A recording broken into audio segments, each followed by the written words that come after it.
Hey folks, welcome back to another live review. My name is Sam Healy and welcome to the Flipside. This is where we're going to be taking a look at After Us. Now, a little bit different. We're going to be doing this live, so you'll be able to provide input. I'll be able to get through all of the slog that is my input, I guess you could say, my opinion on the game and so forth. But I'm also going to be asking you guys what you think about the game as well. And hopefully there's going to be some interesting conversation sparked there. And we'll spend time talking about it after we've gone through all of the minutia of explaining how the game works from a general perspective. There is some details that we probably won't go over and all of that kind of stuff, but that's not my point. This isn't a how to play video. This is more of a review so that you can check to see if this is something that you might want to go out there and get if you have not yet already. So that's that. Kabuki Kid is here. Good to see you. Thank you for joining me. I certainly appreciate your presence in the chat. She'll be moderating everything for us, and so thank you for being here. And on that note, thank you everyone for being here. It's not just the moderators that I'd like to be in on stuff, but there you have it. She does say I need to go vote soon, but hopefully I can stay for all of this. Yeah, well, I don't think this is going to take a whole lot of time. I'll stick around after I've given all of my pros and cons and all of that kind of stuff and talk for as long as people want to. But I think generally speaking, this is a pretty simple game. It shouldn't take very long to get everybody on board with how everything works together. And then we'll spend a few minutes talking about my pros and cons. But other than that, it should be pretty quick.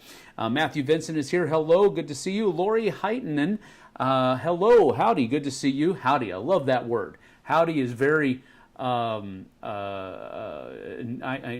don't want to overemphasize it, but it's very near and dear to my heart. I'm from Texas, and that's what we say in Texas. We say howdy.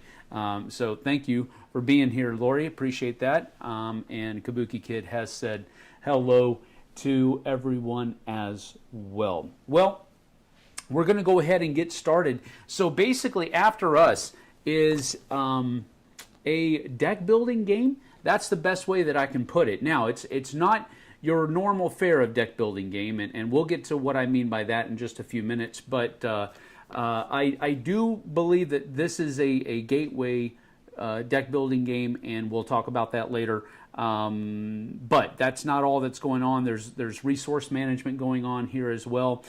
So there's a lot of things going on, but it has a really interesting thing here, and that interesting thing is that this has artwork in it from my favorite board game artist, Vincent Dutrait. And I have to be honest, that is the first thing that drew me to this game. The box art, which is kind of the same as it is here on the front of the rule book, was just captivating for me. First of all, I like post-apocalyptic themes. That's one of the things that's there. Then to have it be that humans are no longer around, post-apocalyptic theme, that was also interesting to me. Let me read the front of the rule book here just so you get a kind of an idea of what's going on. 2083, all right? Let's put that year in our mind, 2083. How far is that in the future? Well, it's 2023 now, so we're talking, let's round it, 60 years into the future, right? Okay, here we go. Humanity has been extinct for several decades. All right? So apparently Pandasaurus and Ketchup Games don't have much faith in humanity because we're gone in just a couple decades from now. Anyway, leaving only traces of its legacy behind on Earth. Over time, nature has reclaimed the planet. While the whole world restores itself, the apes continue to evolve. They gather in tribes, develop themselves, master the objects left behind by the humans, and advance in their quest of knowledge. As the leader of one of these tribes, it's your responsibility to set your fellow apes on the path to collective intelligence. So that's a neat theme. I like it. I like that idea. It gives me a framework within to work, and or to operate rather. So I like that theme. Now, as we go down to the ape not kill ape, that's right. Good, good. Love the Planet of the Apes reference. That's good. Do trait. I've heard of that guy. Kabuki Kid says, of course you have. Of course you have, because I talk about him a lot. But as we're getting into this, let's go down to the table and I'll explain some of the nuances that come in here.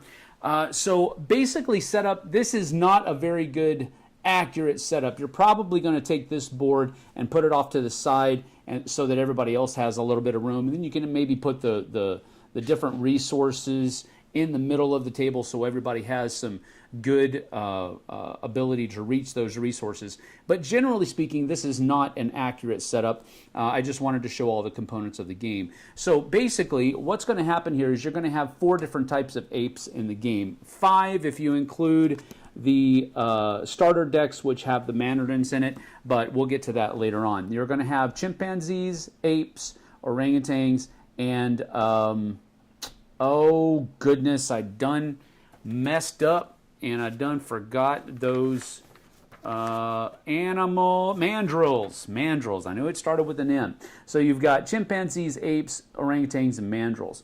Now, the whole gist of the game is that you're going to be using you're starting off as a bunch of mandarins, right? And you're trying to build your tribe to make it stronger, more effective, and all of that kind of stuff. So you start with mandrills. You're going to be attracting these kind of apes. Now, the things that you have to use, this is where the resource management comes in. You have to use oats to attract, or grain, I think is what it is. You have to use grains to attract the apes. You have to use fruit to attract the orangutans, and then you have to use flowers to attract the mandrills. The chimpanzees can be attracted by any one of those 3 types of resources, but they have to be 3 of the same or 6 of the same. If you use 3 resources, you'll attract a level 1 version of the ape that you're trying to attract. If you use 6 resources, then you'll attract a level 2, which is basically just a more powerful version of those kinds of apes. The different things that the apes will allow you to do, or the cards that are going to be more centric upon, is refiring or mimicking different combinations that you've made in your assembly, and we'll get to that in just a second. The apes are going to up the amount of rage that you're going to be able to have during the course of the game. And if you use 4 rage, you can actually cull a card out of your deck that you're not using anymore or is less effective as the ones you're trying to pop up more frequently. So that's one of the main ways you get rage, is by getting more apes into your deck. The orangutans are more centric upon getting more energy or batteries that you're going to be using throughout the course of the game, and they're also connected a lot to these special abilities that you can use at different phases throughout the game as well.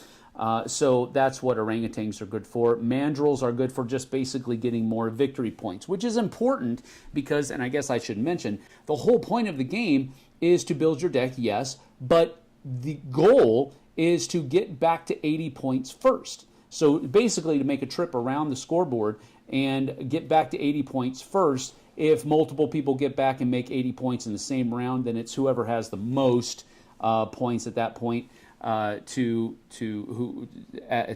prescribe the winner, or to say who the winner is. So that's generally what's going on here. We'll show you a little bit more later on. But during the course of the game, what you're going to be doing is each turn, you're going to draw a hand of 4 cards from your starting deck. Now, each of your starting decks are mandrills. All of the cards are mandrills in your starting deck, and your player color is the flag upon which the mandrills are perched. So you can see the red player here has these cards, but they're all the same as far as what's on the cards. So you have that. So on your turn, you're basically going to draw 4 cards out of your deck, and now you can arrange these in your assembly however you would wish, so that you can link together these different frames that are going to gather resources, allow you to spend your resources to get certain things, and so forth and so on. So one of the first things that I would probably do is look at, well, which cards have things that I'm not necessarily going to use? Well, this has a point over here. I don't want to spend a whole lot of money on it, so maybe I'll put that over here like this, but that allows for not a whole lot of things here. So these are the kinds of decisions that you're really trying to make. Generally speaking, I'll probably do something to the effect of, I don't want to miss out on any resources, so let's just do it this way so that in this first round, we're generating as many resources as we possibly can. All right, so now once everybody, and simultaneously people will do that. They will put their cards together in the assembly that they wish. Once everybody's ready, you start firing off your resources from left to right and top to bottom. So you always do the first row first, then the second row, and then the third row. All right, so here we have, first of all, I'm going to get into my thing. I'm going to get 1 battery, and then I'm going to get 2 oats or grain, whatever they are. I can't remember what they're called. Then I'm going to get 2 flowers. So this is like that right here, and then I'm going to get a flower and a fruit. So there's my fruit, and there's my flower, and then I get another fruit over here. All right, and then once everybody does their first row, then we move on to the second row. But you have to go from left to right. You have to continuing to do that. You don't have to fire off every frame that you can fire off. So here we go. All of the frames on the front row, on the first row here, I was able to fire off because they're all complete. But you'll notice here on the second row, there are some frames that are not complete, and you can't fire those off. So here we go. I'm going to start here with 1. I can spend 1 fruit to get one victory point. Okay, that seems like something I'd like to do. So I'll go ahead and do that, and I get 1 victory point there. Then this isn't complete, so I can't do that, even if I wanted to.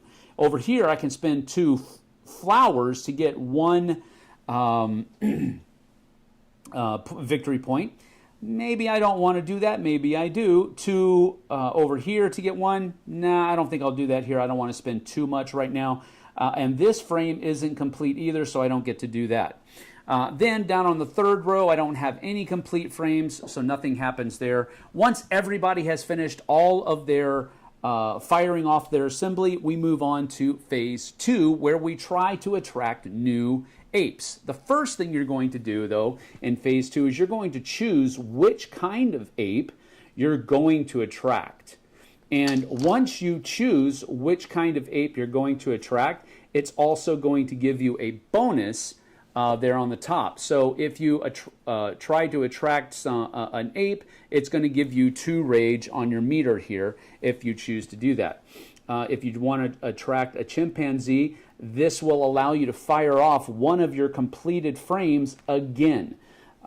This will allow you to just simply take 2 batteries into your resource pile, and then this one will simply just give you 2 points straight up.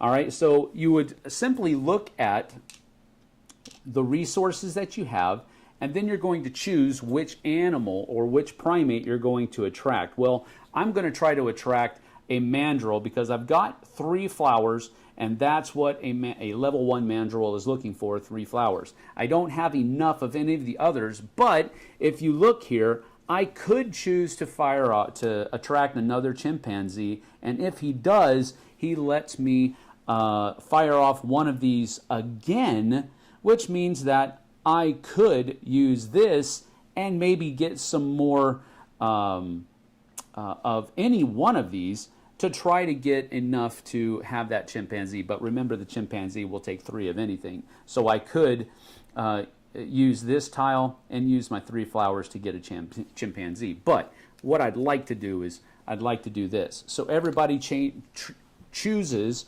which kind of primate they're going to attract first, and they put that down. Then let's just randomly choose one over here, just for the. So now once everybody's chosen, we flip over our things, and that's what we're going after. So I'm going to use my 3 flowers here, and I'm going to attract a level 1 mandrill.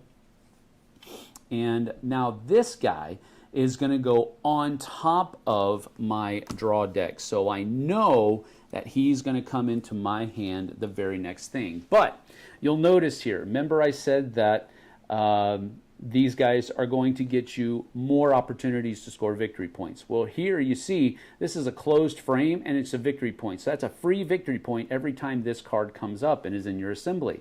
But here, down here, if you put it next to another card, you're going to be able to spend something, whatever it might be, and get 2 victory points. So these guys are more heavily interested in scoring victory points. And if you take a level 2 mandrill, you'll see that you're going to be able to spend points to get 3 victory points. Here, this one gives you 2 victory points for free. So you see kind of the difference between a level 1 card and a level 2 card. So that gives you an idea of what's going on. So this goes on top of my draw pile. Now, in that, you can also spend 2 resources of the same. So you can spend 2 batteries, 2 grains, 2 fruit, 2 flowers, whatever you do, to copy your neighbor's ability on their token. So if I wanted to, I could also spend these 2 grains here and also get 2 rage because my neighbor over here did that. Now, in the game, you're usually going to have 2 neighbors. So in this game, this one would also be my neighbor, but you can only copy 1. All right, so there's some choices that you have to make there. Once everybody's done that, you go to resting, where you simply take this and put it into your discard pile, and then you'll be able to go to phase 1 again, where you'll draw the top 4 cards, and now you're going to put these in order.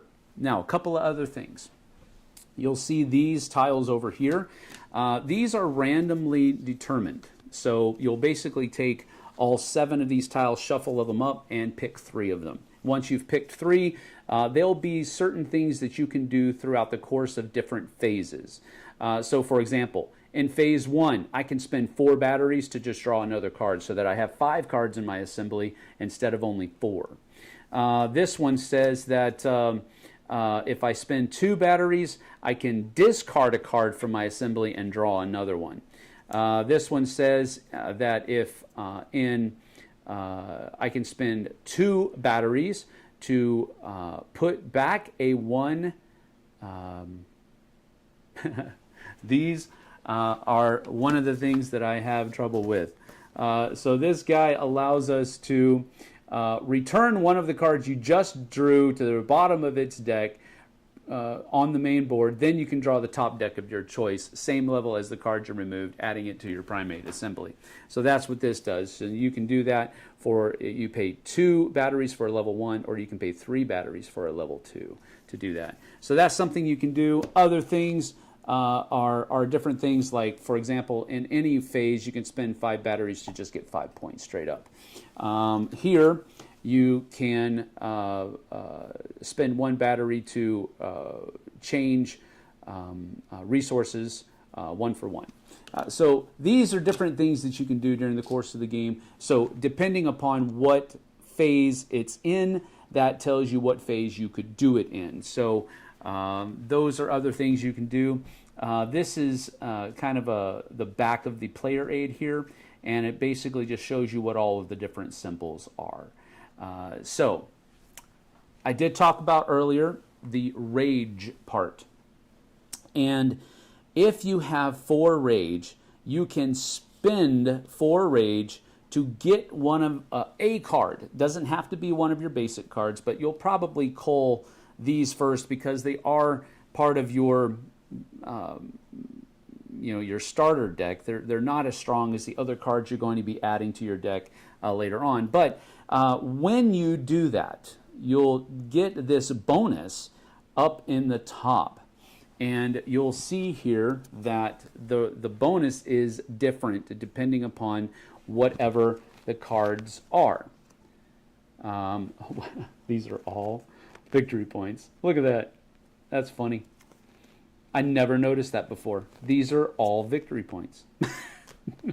Well, there you have it. On the mandarins, at least, they're different. But so when you cull these mandarins out of your deck, they'll give you different things, different little things to do. But if you start calling your attracted animals out of your deck, then you're just going to be getting straight up victory points, which is, you know, something that is not necessarily a bad thing, because frankly, that's the name of the game, right? You're trying to get points. You're trying to get to 80 points first. So other little caveats here, the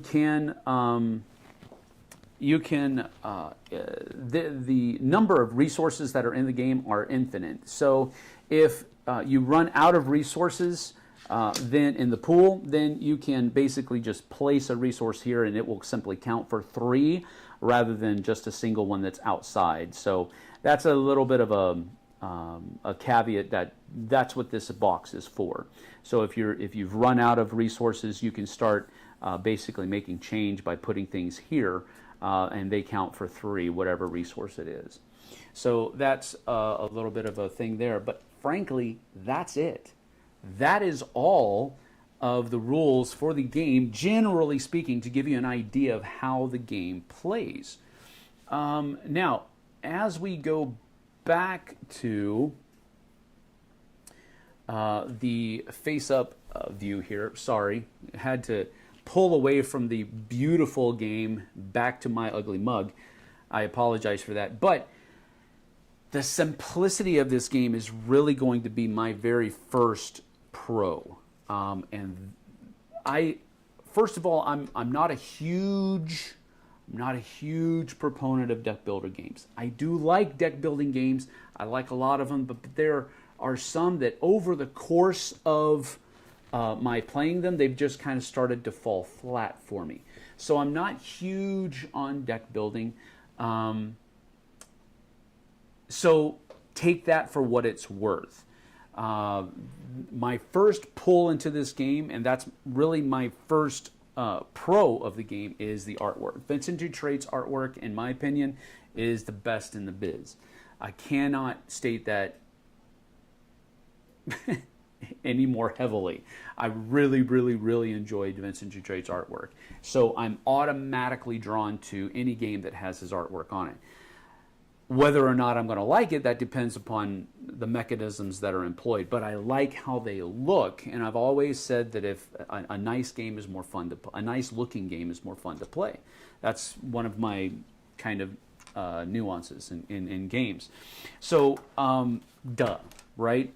Vincent Dutrait's artwork is amazing.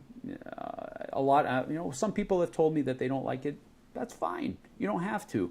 It's different strokes for different folks. But for me, Vincent Dutrait's artwork is almost an auto buy for me, whatever game it is. Now, there are some things that I'll look at the mechanisms and they're like, I don't like those mechanisms. And so I just won't add those games to my collection. But I'll still want to play it at the very least. Second, and I've already mentioned this, simplicity. And when I mean by simplicity, I mean approachability. The approachability of this game is amazing, in my opinion. It's just fun to put those little frames together and to try to figure it out. Now, you might say, and I've heard a lot of people talk about how that will possibly push the game towards this analysis paralysis conundrum where I'm overly thinking about how much, trying to min-max all of those different things. And I was concerned with that when I was reading through the rule books, but after I've started playing the game and I've seen how people go and work through it, this does not take a long time. My stepson Dante is a chronic overthinker when it comes to games, and when he played this game, he was usually one of the first people done because he was just able to be decisive. There aren't an infinite number of things that you have to take into account, and so because of that, he was able to process really quickly what he wanted to do with the 4 cards, or 5 if you use that other that special random special ability in the first phase. You're able to process pretty quickly the 4 or 5 cards and how you want them to link together. I have not found I have not experienced analysis paralysis in this game. So I just usually look at the cards. This is what I'm going to do. Boom, boom, boom, boom, boom, and I'm done. The fact that it is all simultaneous play, is that another one? No. Chaining the boxes together. Yeah, okay. Chaining the boxes together is just one. I love that mechanism. I love that mechanism. And so far, my experience has been that everybody loves that mechanism that I've played with. I didn't find anybody that was like, this is dumb, this is boring, this is. I just haven't experienced that in the people that I've taught this game to. So take that to the bank. The experience that you get from the different player counts. This is my next pro. The experience from the player counts is going to be the same. And that's one of the things I loved about this game, is that whether I'm playing solo with 2 players, 3 players, 4 players, whatever, the number of players does not change the experience that you have in the game, and it doesn't change how long the game takes either. Now, I get it. If you're a solo player and you're a fast player, and you're not having to wait on somebody else, yeah, you're going to have a shorter time, whatever, I get that. But from a general perspective, the amount of time that you're going to have to invest in this game will not vary wildly from one player number to another.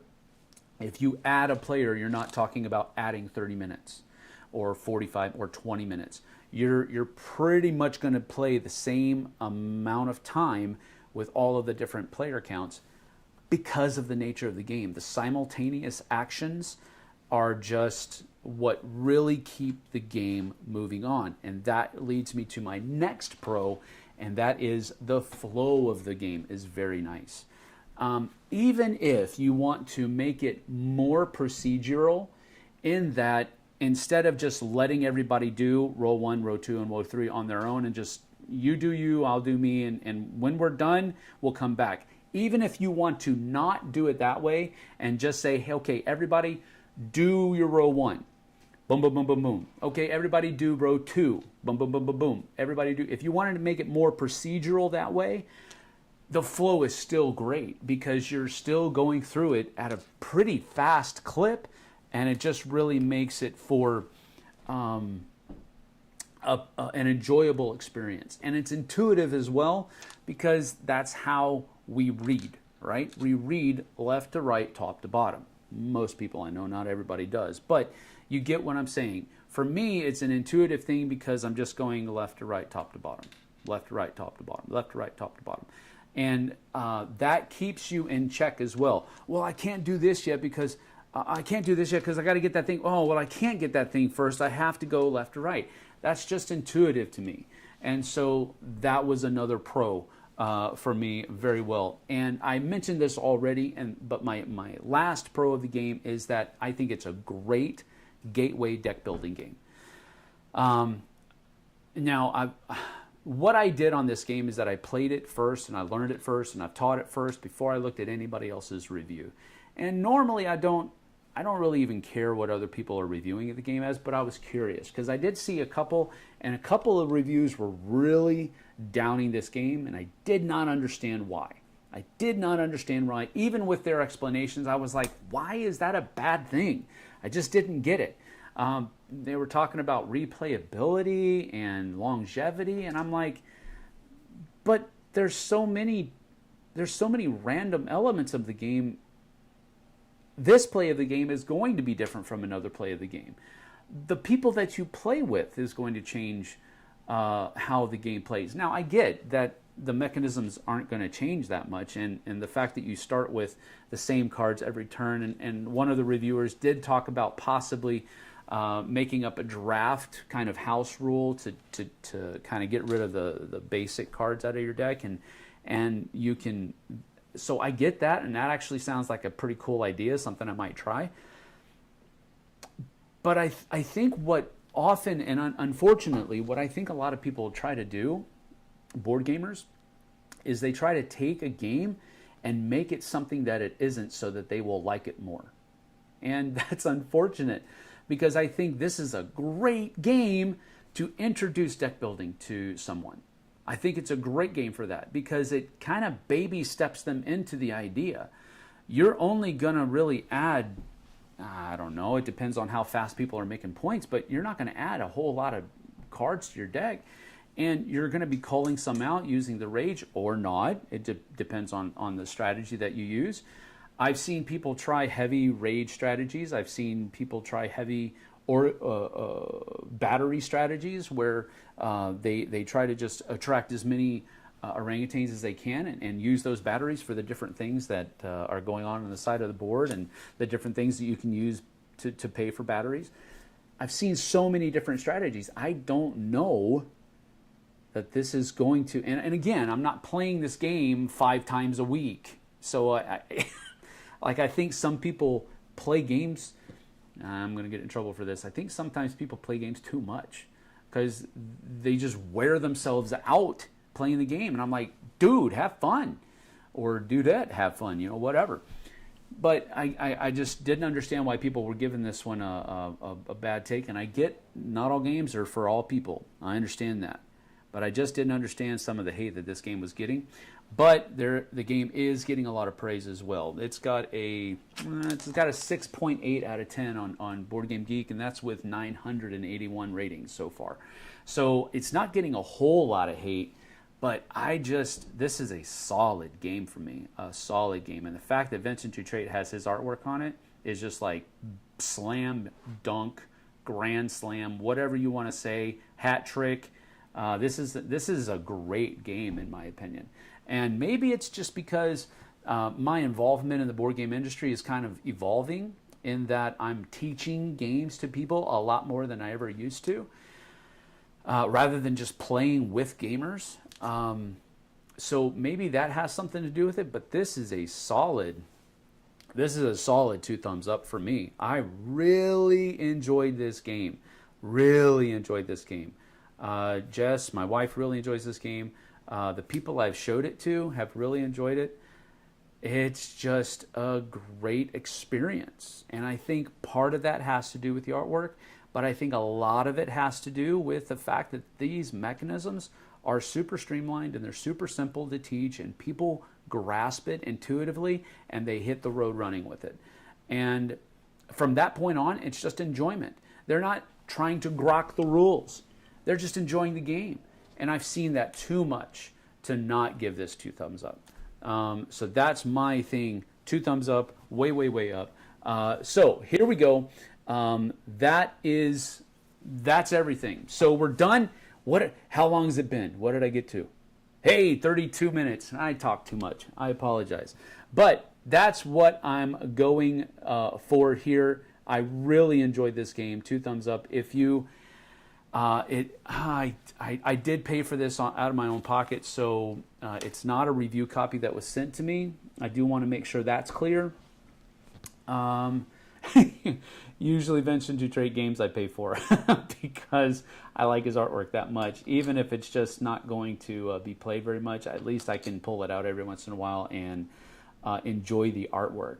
But there's that. Let me put some of these different cards here face up so that you guys can see them, because I do want to showcase his artwork a little bit. So I'm just going to do this and flip one over from every stack so that you can kind of see the things here. Now, while I'm doing that, and I'll switch over to the other angle here so that you guys can kind of see this. But the one con is that I simply wanted more artwork. That's it. That's it. I wanted more artwork, and it wasn't there. For example, I wanted, because basically all of the level 2s, they have the same artwork here. So they have the same artwork on all of the cards. The symbols are different and so forth, but I wanted more artwork. That's my only con with this game. I guess if you really wanted to go there, another con would be that the theme is virtually non-existent. This could be any theme, But I'm really glad that they picked the theme that they did, because I really like this theme, and I really like the artwork that Vincent employed for all of the different player boards have different artwork on them. So you've got the speak no evil, see no evil, hear no evil chimpanzees on this one. On this one, this is kind of a city, downtown scape, where you have a whole lot of different things going on, and I love the different street signs that were used here. So that's another thing. On this one over here, I really love this one. This is one of my favorite ones. So this one has kind of a World Cup theme to it. They're in a World Cup stadium. He's holding up the World Cup, and it's upside down. There's a soccer ball over here. A little bit of graffiti style for the point, for the rage meter down at the bottom. I just really enjoyed the artwork that was used here, and I really enjoyed the theme. Even though the theme is virtually non-existent, it could literally be anything where you're trying to build up your resources and do more things with them. So I get it. I don't really call that a con, because I really like the theme that they pasted onto it. So there you have it. But I just wanted to show more of the artwork that's out here. The components are really nice as well, so I guess that's another pro. But the fruit, these are all wooden. So this is the fruit, this is the grains. They all have their own shape. So the colors are not necessary, but they do make the game a little bit more pretty to look at. But at the same time, if someone is colorblind, then you have the shapes and not necessarily the colors. So that's also a cool thing as well.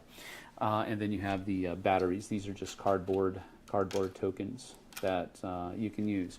So really, I mean, I don't know why people would give this game hate. I really don't. I get it that people aren't going to like it because it just isn't, but there you go. Let's see here. Mandrills, the colorful ones. All right. Let's see here. Wasn't there a TV series about how nature can reclaim our cities some years ago? Yes, I do remember that. It was Life Life After People or something. Yes. Yeah, that is cool. Really is a good-looking game. Yes, Lori, it absolutely is. Great art. And Josh Franklin says that he really likes this on BGA. Kabuki Kid said that's how she has finally played it too. Played it after watching our live playthrough here. Oh, cool. That's great. Luke Pryor. Hey, Luke is here. Good to see you, Luke. Thanks for joining us. We certainly appreciate you stopping by. Let me go back here. So thank you, Luke, for being here. Luke says he really enjoys this game. It's complete multiplayer solo, but I really enjoy the process. And that is absolutely true. There is not a whole lot of interaction. As a matter of fact, the only interaction is when you have these tokens out and you're able to purchase your neighbor's actions. That's the only interaction. I guess maybe... no, you really can't, because you're just top decking cards. You don't know what you're going after. You're not really deciding what ape you're trying to draw, or what primate you're trying to draw, based on what the card is up there, because they're all face down. So you're just top decking a card. So even there really isn't even any. Well, you took my card. There's none of that going on either. So Luke is absolutely right. It's definitely multiplayer solo. But that's one of the things that I enjoyed about the game, is that which is strange, because I usually don't like games that are multiplayer solo, but I like watching what other people are doing as I'm trying to do what I'm trying to do as well. So, and the race aspect, I think, is what makes it a little bit more palatable for me as a multiplayer solo game, is because it's that race. You're trying to get around the board faster than everybody else. And you're seeing how people are able to generate points with their deck, and you're like, oh yeah, I want to try to do some of that too. So I really do enjoy it. Let's see here. Luke Pryor, the theme is tenuous at best as well, but it's cool to trade artwork, so I absolutely don't care. Yep, absolutely. The art in this game is absolutely gorgeous. Good afternoon. Irish Falcon, hello, good afternoon. Good to see you. Thank you for being here. Detroit doesn't disappoint. That is absolutely correct. Kurt Deppner, what's the number symbol on the upper right of the cards? I'm pretty sure I went over that, but the upper right of the card is, it is a, when you cull the card out of your deck, it's a rage reward or something to that effect. I can't remember what it's called. But when you cull a card out of your deck, it's a simple little reward that you get for having that card in your deck, and it's kind of like to soften the blow of losing that card. Rage against the dying of the light. So that applies when you cull. Yes, there you go. You got it. Learned about trashing cards for my rage during my third game. Late bloomer over here. Well, yeah, I think that's a pretty crucial part of the game as well. You've got to, because one of the things that I did hear other reviewers talking about was the fact that people, you can't really plan ahead. You're not really building a deck because you're just top decking cards. But how, I don't understand how that's different from other deck builders. You're building your deck by putting those cards into your deck, and then you're just drawing them. At least with this card, the card that you add gets added to the top of your deck, and you know it's coming out next turn. Other deck builders, it goes into your discard pile, and you have no idea when it's coming up. So I don't understand that complaint against this game, in that they said that it makes it less of a deck builder. I don't think that's true. And I think culling cards in this game is a very crucial part of the game. So I don't understand that argument. And again, I know that I'm not part of that conversation. I'm just listening to that conversation as it goes, but I don't get it. So live review, brilliant. Thank you, Michael. Appreciate it. Sam, don't apologize. You basically are a living Detroit painting. Oh my, I don't think so. I think his artwork is much better than this. So there you have it. Always better when a game is pretty interesting. I wonder who would dislike his art. There haven't been a whole lot of people that have said that, but a couple of people have made comments that they just didn't care for his artwork style. Art is super subjective. So, Battery! Yes, exactly. Cool. Great song live. Yep. Battery! It looked good for sure. People's expectations are crazy these days. Yep, that's for sure. Solid family game. Yes, that is very, very true.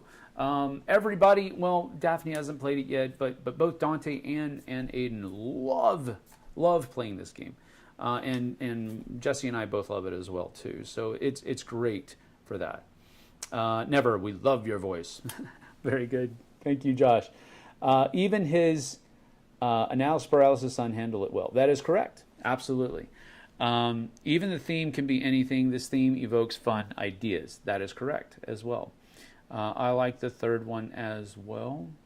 I don't know. Hello. Love the idea of live reviews. Hello, Mom Gamer. Good to see you again. Yes, that's pretty much what we are trying to do. I'm trying to change it up a little bit. Everybody does reviews, and I get it that people want concise stuff, but I'm going to be putting in timestamps so that people can jump to the review, they can jump to my opinion, they can jump to my rating, and all of that kind of stuff. I'll be doing that after it goes live, but pretty much that's what I like to do. I'm trying to do something different. It saves me time editing, because putting those timestamps in will take a fraction of the time it would take me to edit. So I get it.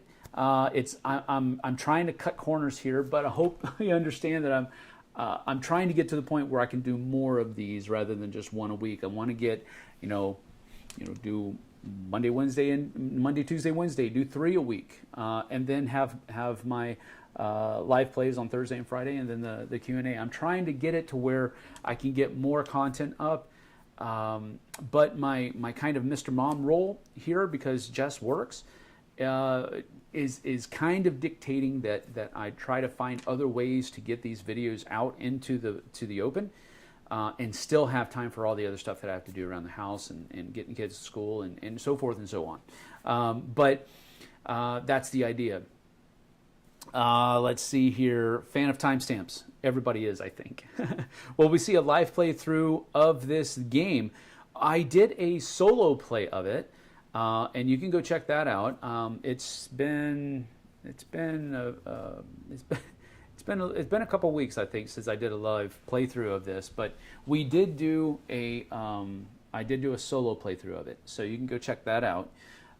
And that's another thing. I'm glad you said that, because it jogged my memory a bit. People were saying bad things about the solo mode of this game, and I thought that was crazy. Now I get it. I'm not necessarily a solo gamer. Now, I've just recently started enjoying solo playthrough experiences. So if a game has a solo mode, I'll probably do it. I'll probably do a live solo playthrough of it. But people were saying that it was fiddly, and I didn't get that at all. Because it's no more fiddly than having to do a second player, where the solo mode is like mimicking, you have to mimic a second player doing it. It was no more fiddly than that.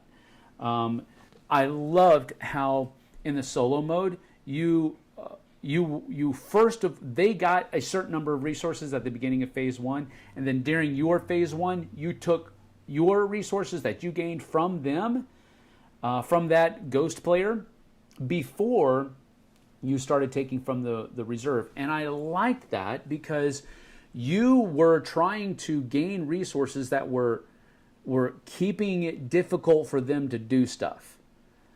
And I really enjoyed that. I loved that tension that was there.